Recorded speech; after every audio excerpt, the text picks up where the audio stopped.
నీకన్నా తక్కువ వాడు కనపడితే కలియబడకూడదు. నీతో సమానుడు కనపడితే వీడు వృద్ధిలోకి రావాలని కోరుకోవాలి. నీకన్నా అధికుడు కనపడితే ఈర్ష్య పడకూడదు.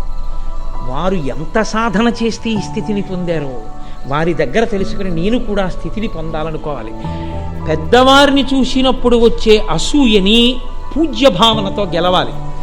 సమానుడి పట్ల వచ్చే ఉదాసీనత, వాడు నేను సమానమే అన్న భావనని వీడు ఇంకా వృద్ధిలోకి రావాలన్న ప్రేమతో గెలవాలి.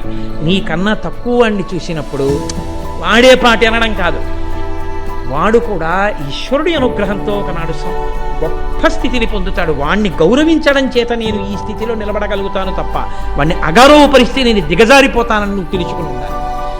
ఈ మూడు లేని జీవితం అకారణమైన ఆపదల్ని తీసుకొచ్చి కూర్చోబెడుతుంది.